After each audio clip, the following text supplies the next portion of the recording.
Art Against Mental Illness.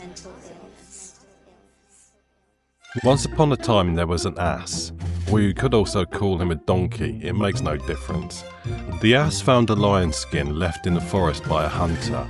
He dressed himself in it and amused himself by hiding in a thicket and rushing out suddenly at the animals who passed that way. All took to the hills the moment they saw him. The ass was so pleased to see the animals running away from him, just as if he were King Lion himself, that he could not keep from expressing his delight by a loud, harsh bray. A fox, who ran with the rest, stopped short as soon as he heard the voice.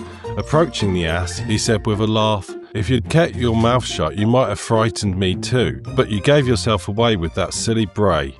Silly old ass. So what's the moral of this story? Well, the moral usually associated with this is a fool may be deceived by his dress and appearance, but his words will soon show what he really is. Yep, seems pretty straightforward.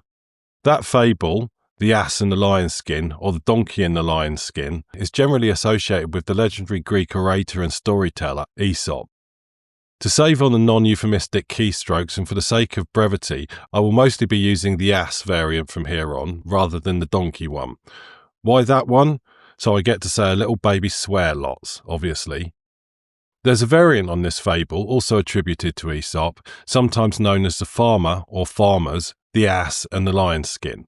Here's how that one goes. An ass wanted to appear to be a lion. Since he could not change his nature, he tried to realise his dreams by a change of costume. And like a lion, he wreaked havoc on the fruits of the farmer's labour.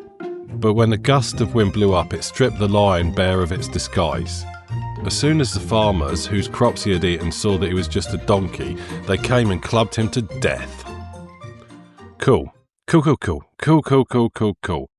What have we learned from this pleasant little bedtime ditty? Pretending to be something you're not can be dangerous? Maybe. There's a similar moralising thread that runs through both of these cheerful tales.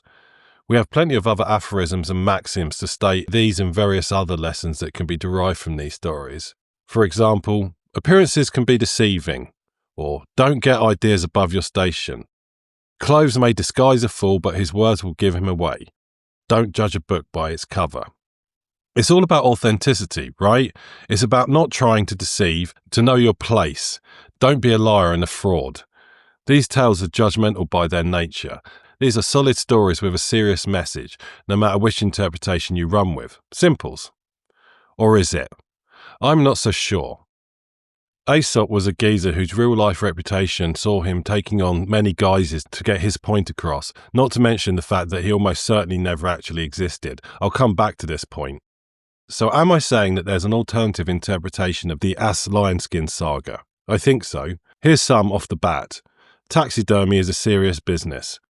Wearing animal skins is dodgy and potentially life-threatening.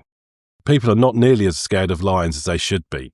People seem to be confused about what lions eat. Oh, and here's another good one. Donkeys are fucking smart. Another? People are really shitty to asses. Let's break this one down, shall we? Let's look at the main players in this sordid little psychodrama. The ass, traditionally and canonically a symbol of the slow, stupid, insipid, smelly, the contemptible. A figure of farce and derision with big ears to boot, the butt or maybe the ass of jokes. The lion, well, not strictly a player here since the poor bugger met his demise at some point in the appetizer to this main course. That's a story I'd like to hear. Anyway, he or she is there in spirit, since for the most part in both tales are convinced of his or her existence. The lion is the king of the animals, the apex predator, regal, beautiful, fearsome, admirable and enviable. Oh, and fucking terrifying. Lions are giant cats, and if anyone has spent any time watching house cats prowling their lawn knows to the core of their bones that they never want to meet a big one. Lions are a symbol of the pinnacle, the goat. Oh, no, wait. Finally, the two heroes of the day. The fox, a universal symbol of cunning, smarts, fleet of foot and mind, slippery, lithe, fast, clever and oh so very charming. Too smart for the silly old ass. And the farmer or farmers, salt of the earth, resilient, essential and stern. You have to be a hard bastard to be a farmer. You really do. Even today with those gigantic AI-powered John Deere tractors, farming is a tough existence. I wouldn't do it. Farmers are providers and patrons, a pillar of society, able, dependable and respected. Unless we forget the legions of erstwhile animals who, in the first version, were subjected to that horrible, deceitful, spiteful ass. Innocent and unsuspecting, your every animal. The upstanding citizens. So everyone in their right place. Where the hell could we go wrong in interpretation? The silly, vain donkey pretends to be the boss of bosses and gets slapped down for it. No ambiguity there. But hold on. Let's take another look at those protagonists. The ass. A dependable worker, an equine literally bred to be dependable, long-suffering and loyal. Donkeys are like the most endearing farm animals, except, of course, for baby pigs. They are, or at least back in the day were, essential. They have a reputation for being beaten, abused, overworked and then discarded, either sent to the knackers to be made into dog food or whatever, or banished to the British seaside to have ice cream melted on them by ungrateful 1960s brats. Yay for the ass. The lion. Cats, especially the big ones, are lazy. Lions lounge around for literally 90% of their time. They wake up once a day and go and murder something and eat it. They fear no one. They are arrogant and preternaturally self-assured, and so they should be. Their mouths are full of lethal weapons.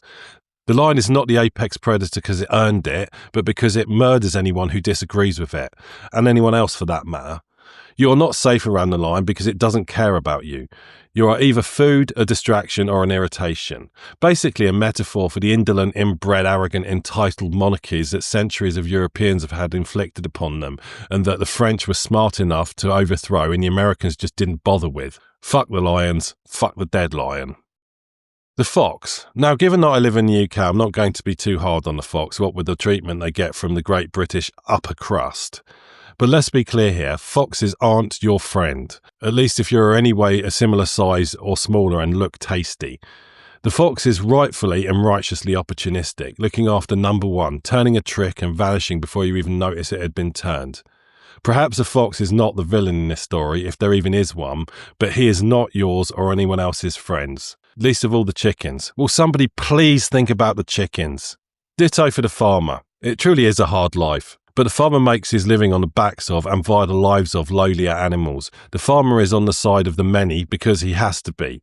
I get it, but legions of animals spend their short, sometimes extremely unpleasant lives taught that the farmer is their benevolent god, their carer and their protector, only to find their lives cut brutally short by the same human. And for those animals that are allowed to live, the dairy cows, the workhorse, the ass, a life of slavery, drudgery, penury and abuse awaits, robbed of agency, freedom and basic common decency. Fuck the farmer. The farmer murders the ass. What a dick. And finally the masses. Blameless, eh? Where were they when the ass was being kicked around? Who intervened? And if your hero worship the bloody king of the jungle so fucking much, why do you cower and run? No, you have scruples when it suits you, and you damn well join the fox in mocking the ass once his charade was revealed. You probably laughed and jeered as the farmer murdered the ass. Fuck the masses, fuck you. So let's look at this so-called cautionary tale, shall we? The erstwhile ass stumbles across a lion's skin. We'll gloss over how ominous this is, because it doesn't help me spin this yarn. I have to assume that the ass wasn't the first to come across it and to spot the inherent value here. The clever bastard. Now, the ass has a hard life, taken for granted, mocked, ridiculed, beaten, underfed, treated like shit. What the ass almost certainly neither wants nor needs at this point is to suddenly be elevated to the position of grandeur and responsibility. More likely he just wants a rest, a decent feed and a bit of peace. Respect? He'd take just being ignored. So what was the ass thinking? Well, no doubt if he discovered a mid-level animal's skin, like a nice horse or perhaps a zebra, he'd not have thought twice about slapping it on and chancing it. A lion, though? Risky. But here's the thing. If you truly want a bit of peace and quiet, what better animal to masquerade as than the king of the beasts? If you want people to stop hassling you and beating you, love to see them try with a lion. And most desirable of all, if you want to just be left alone, given a wide berth, what better beast skin to slap on? Not least because one assumes that close up, a donkey dressed as a big cat is quite an easy ruse to spot. Ass, you clever, brave bastard. And this brings me on to the reports in the first tale that the ass lion was deliberately jumping out and terrifying people. Well, of course you would say that, wouldn't you? Having stumbled across a lion minding its own business, you embarrassingly soiled yourself. When you get back home and your better half wants to know what the stink is, you got to say something, right? This is what you say. A bloody lion came pouncing out at you, and you heroically and lithely evaded it. You failed to mention that said lion was loping surreptitiously at the other side of the road, trying desperately to look inconspicuous. But not the fox, oh no. So here's a smart cookie if ever you saw one. Ass lion is slinking around trying to look invisible, and clearly Foxy has spotted the seams in the costume. He knows full well that it's not a lion under all that fur. Otherwise, why would an animal that smart, wily and enduring approach something that he genuinely thought was a lion? Even after hearing the ee-aw? No, I don't think so. Fox saw an opportunity to make himself look good at the expense of a lowly ass. He could have left well alone, knowing how the ass would be mocked and ridiculed and put in his place. But this is who the fox is. Never miss an opportunity to get the upper hand. What a dick. And the farmer. In some tellings of this version, it's actually a gang, nay a pack of farmers that murder the poor ass. Ass knows that the farmer and his vicious compatriots won't approach a lion, so he can munch on some half-ripe Swedes in peace and finally get a half-decent feed so he can actually pull the farmer's plough with minimal whipping. These farmers are so smart that it seems to have taken them a while to clock the fact that the lion is eating a fucking turnip. This, the monarch of all animals, apex of apexes, munches on the livers of gazelles, not a bloody tuber. We have to assume that the farmers decided to murder their valuable work animal because the dent to their ego was just too much. Rather bludgeon the poor beast to death than risk it whispering to the other animals of the farmer's stupidity and weakness. So the ass took a big risk with a clever but peril-filled plan, and it didn't work out. He did it out of desperation, despair. Things no doubt got much worse for the version of the ass that only received ridicule. So, 2 timelines, 2 shitty endings for an ass who just wanted some peace. So what's the lesson now? Well, dear foxes, farmers and general animal populace, the lesson is one for you. There are several, in fact. Sometimes when someone is suffering, they have to take risky actions just to catch a breather. Shitting on someone for being smarter than you is not a good look. Sometimes people have to seem to be someone who they are not just for the privilege of not being shat upon by supposed upstanding citizens like yourself. Lions and foxes are not your friends. They hate you. But if you'd been nicer to the ass, I'd wager he'd be your friend for life. Can you guess which interpretation I prefer?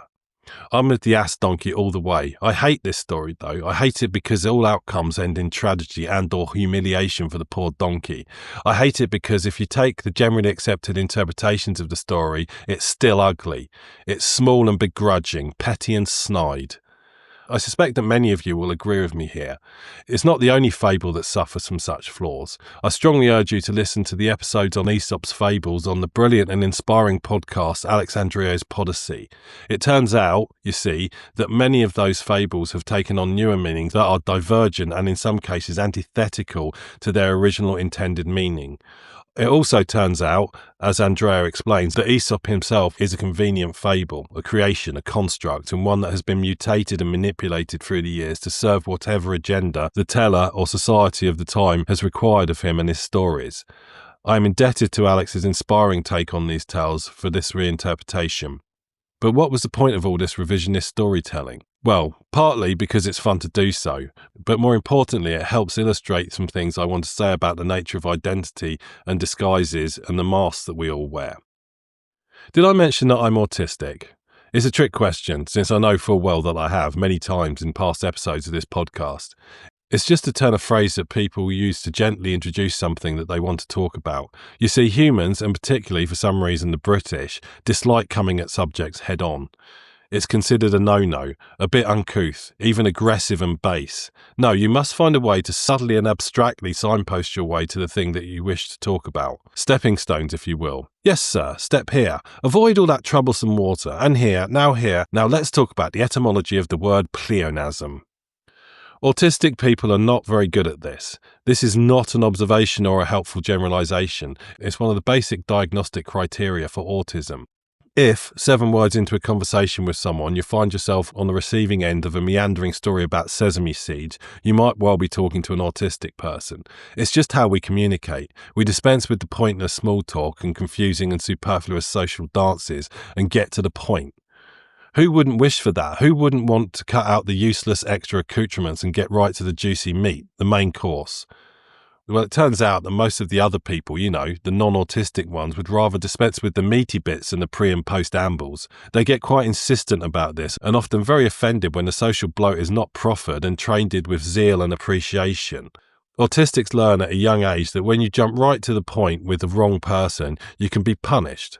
Usually not with a punch in the face or a lecture, but with a blank stare and an awkward shuffling, subsequently the informing of the wider social group to avoid the weirdo, which leads exactly to the sort of ostracization that autistics fear since, as should have been evident, many of us really like talking.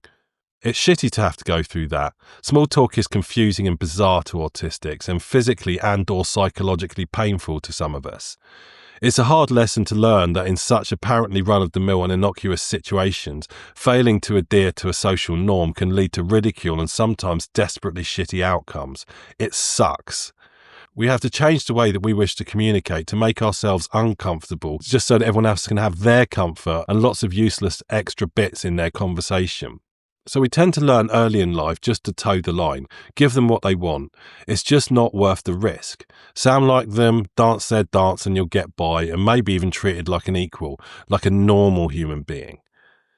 This behaviour is generally known as masking. We mask the spicier edges of our personalities for the comfort and peace of mind of others, and ultimately ourselves. Normal people don't like weirdos, so don't behave like one. There are whole branches of pseudoscience that exist too, and in some cases literally beat these apparently aberrant behaviours out of autistic kids and adults alike. It's sick and sadistic. You see, just because we go along with whatever bizarre and apparently pointless thing that society at large has decided is essential to its functioning, doesn't mean to say that we're comfortable doing so. It doesn't mean that we simply switched modes and now we can do normal effortlessly like everyone else. Maintaining the mask always takes extra effort, every time. We end up constantly running at 200% CPU, trying to keep up with the stuff everyone else seems to just keep up with naturally and effortlessly. Periodically, autistic people experience highly unpleasant psychological fugues known as autistic burnout. This is literally our brain and bodies malfunctioning and going on strike through sheer mental and emotional exhaustion. This can, of course, happen at times of stress or crisis, but often seems to come out of nowhere. We simply run out of juice. We have to stop. A marathon runner, no matter how fit and experienced, always has to take a few days' break after a competition. They must recuperate. For those of us who don't discover their autism until later in life, or not at all, this feels very like failing at being normal. The episodes of burnout seem random and confusing and are assumed to be depression, and we post-rationalise the reasons for it to have happened. And this is just everyday interactions. Add to it the wider effect of comorbid afflictions autistics have to contend with, ADHD, anxiety, digestive issues, sensory oversensitivity, etc. Life can get pretty uncomfortable. A ridiculous number of autistics also experience a punishing degree of bullying at the hands of so-called normal people that happens before we learn that we need to disguise our true selves, something that we do, like our freneas, just to find a bit of bloody peace. It fucking sucks. Masking is a particularly common behaviour in autistics, but everyone else does it to one degree or another.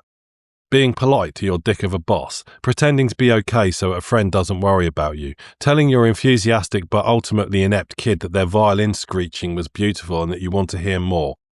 Most people turn up to their day job wearing a mask of enthusiasm, but how many of them would rather be on a rock face or bouncing their baby on their knee or indulging their partner in some clandestine BDSM action? However, our masks are never perfect, no matter how much we preen and polish them. Something of our true selves always leaks out, often imperceptibly, sometimes very noticeably.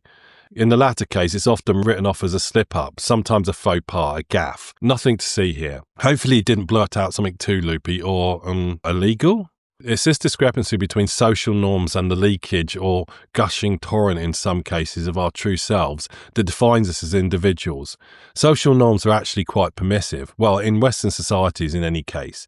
It allows people who naturally surf close to the societal wave to surf well and not fall off, pretty much perpetually. This is most people really, the centre of the bell curve. The rest of us are being tossed around beneath the surface quite a bit and sometimes washed up ashore to be nipped at by crabs while we try and eject the water from our lungs and catch a breath. To extend the analogy, the bit between one rideable wave and the next, where we all get to bob up and down serenely sitting on our boards, this is where the untidy bits of our personality can be exposed a bit more freely. These calm interludes are essential to all of us, since even the most adept surfer needs a rest once in a while. What's essential is that when you find yourself on calm seas, even if only temporarily, you let your freak flag fly, regardless of what colours and motifs adorn it. For reasons I'm not quite ready to talk about, I recently came to the conclusion that I was adorning my mask far more frequently than I had realised, and that is healthy.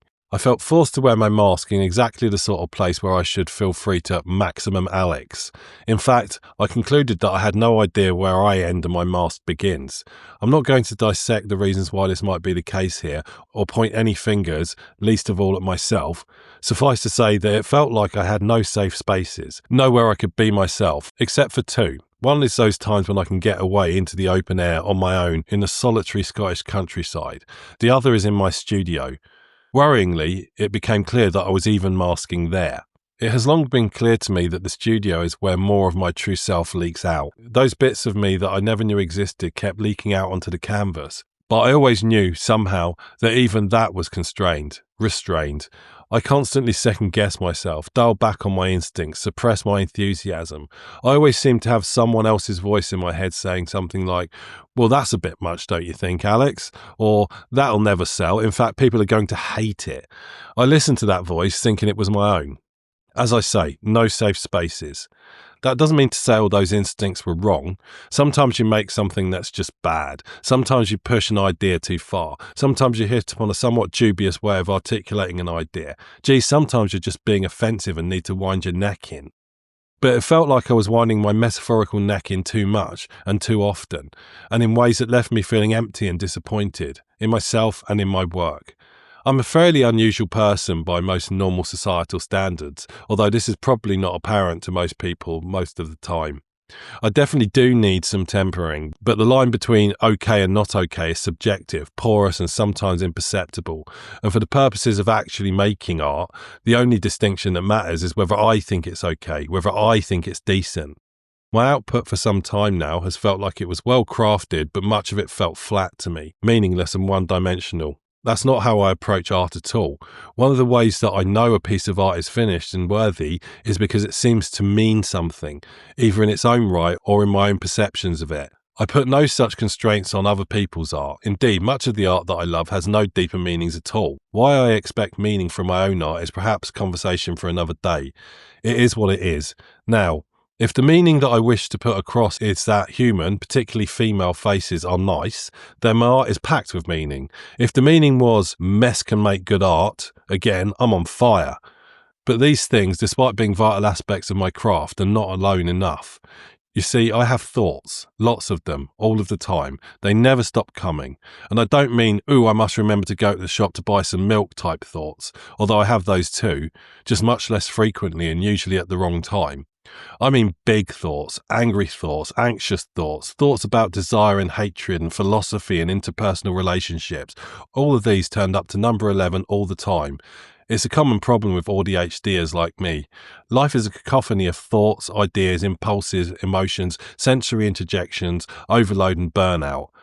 I can't let all of this out all of the time. In fact, I can almost never let this stuff out. When I do, folks around me get a little freaked out. So the mask gets rolled out. I don't blame folks for freaking out. I can be very intense. But this stuff has to come out somewhere. It's why I have a podcast. It's a platform for some, not all, of that psychological melange to come out, and sometimes a platform for others to do that too. The other place it comes spewing out is through my art, and it turns out I wasn't allowing much of it to do so there either.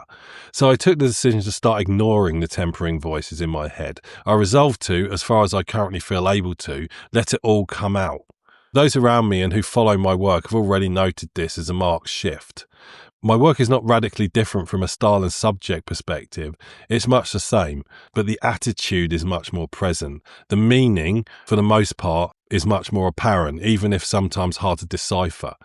Plus, I'm being more open and talkative about the profound personal nature of my work. It might be something cool to adorn your living room wall, but it means something to me. It's a fragment of me broken off and given to the world to do what it sees fit with. And yes, some of my work does adorn walls, all over the world in fact. Not a lot of it, mind. So not only did it seem like I was wearing a mask all of the time, much of my artwork was too. What concerned me at this realization was the idea that when you wear a mask for whatever reason for this long, the mask itself insinuates itself into your personality, your self-perception, your identity. Like a tree growing around and into an iron fence, you and it become melded, intertwined, commingled. Whether the extrication of the mask is possible or even desirable at this point is anyone's guess, but unlike the tree and the iron fence, it's unclear which parts are me and which are the mask, and whether indeed that question has any meaning at all. A similar effect occurs, and indeed has done with myself, when you live for many years with a single partner. Your personalities, to one degree or another, seem to merge and converge. You may ask yourself the question, who am I without this other? Who would I be had we never met? The answer, of course, is that the question is meaningless. We may be born with certain genetic predefined propensities into an environment dictated by our parents, all of which contributes to a distinct, unique starting point, but from that moment on, all bets are off. You can make certain predictions, but ultimately we are shaped by circumstances, providence, dumb luck, and the extent to which this intersects and interacts with our genetic material and societal circumstances. That a large chunk of this came from a singular other person is neither here nor there. We are products of our pasts. Perhaps, then, there was no mask at all. Just a set of reactions to my circumstances, a sequence of decisions to let certain parts of my personality show and others remain concealed, a set of choices regarding with whom to remain unguarded or to clam up. Each decision a product of its own merits, no single action a defining one, no smoking gun, just tiny hardened calluses applied to tender emotional skin, scabs from interpersonal wounds, scars and hardened skin. All just your mind's immune system. The reality of our emotional journey is not a simple linear narrative, a sequence of discrete, independent events. Our timeline is an interconnected, interdependent web of circumstances, reactions, repercussions, and temporal resonances. We are our history, if only in a diffuse sense, and from someone outside looking in, this is utterly inscrutable. So what of it, and what of our friend the ass? To his persecutors, the ass's sin was to pretend to be someone he was not, to get ideas above his station. Yet if you accept my interpretation of the fable, he was simply wearing a mask that could buy him some peace, if only temporarily. His decision to adorn the lion's skin was motivated by a need to not be perceived, to shield himself from a world that was only just bearable. But the disguise carried consequences, and the version of the ass that survived surely did so bearing yet more torment and emotional damage. Was it worth it? The question is irrelevant. He made the decision and provenance did the rest. One version of the ass continued to exist. Given the same opportunity again, would he make the same decision? Would he do so knowing the risks? Would he do so knowing who to avoid and how to behave to evade detection and consequent torment? After all, they say what doesn't kill you makes you stronger. Perhaps what doesn't kill you allows you to live another day, to continue to put one foot in front of the other. There is not, then, a mask to be removed, no perpetual subterfuge. Just one decision after another, the consequence of each leaving its indelible mark on your future. When you take a decision to let what is supposedly underneath out, you are not exposing anything at all. You're just taking the decision, at that point, to do what is natural to you, to shine even at the expense of momentarily blinding those who perceive your radiant light. It is an act of bravery and resolution. What's spewing out at my easel, then, isn't unmasked me at all. It's just me choosing to pass by the lion skin. There is no mask to remove, just me choosing not to shield the world from my light. What emerges isn't some sort of distilled essence of me, but a projection of every battle, every scar, every decision to hide, every failure to do so. A history of ridicule and judgment, but also of radiance and pride, as well as resilience, resolve, and a bloody-minded refusal to give up or to conform. So, I'm not suggesting that masking doesn't exist, quite the opposite, and every autist knows that it does. But that metaphorical mask is the lion's skin that we, day in, day out, take the decision to adorn, for better or for worse. And every time we do so, we change ourselves a little. I'm not melded with my mask, there is only me and the consequences of those thousands of individual decisions to hide a little, to shelter. Your mask, your armour, your lion's skin is there whenever you need it, and it will continue to leave its mark every time it is wielded. But the resulting beasts, the loyal, hard-working, beautiful ass that emerges and wiggles its oversized ears, is just you, moved slightly further along in time. There's much talk of authenticity in modern discourse, which is only going to get more feverish as AI insinuates its tendrils into our culture. But if that's what's truly on display with the modern breed of megastars, it comes from a position of privilege. Is Taylor Swift an ass in lion's skin, just the ass, or is she the lion?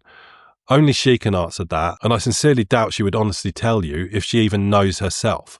I'm not picking on Taylor here, by the way. I think she's amazing. The world needs more of her and less of Sam Altman and his wretched partners in global crime and thin-skinned frauds like Donald Trump and Nigel Farage. What I'm saying is it's damn hard to tell the lions from the donkeys, from the foxes and the chickens and the three-toed sloths and the cassowaries. Don't judge someone for choosing to protect themselves, and don't seek to expose and chastise them should the mask slip. And let's be clear, asses have a brutal kick and make an unholy noise. Asses are awesome. Be an ass. Art against mental illness.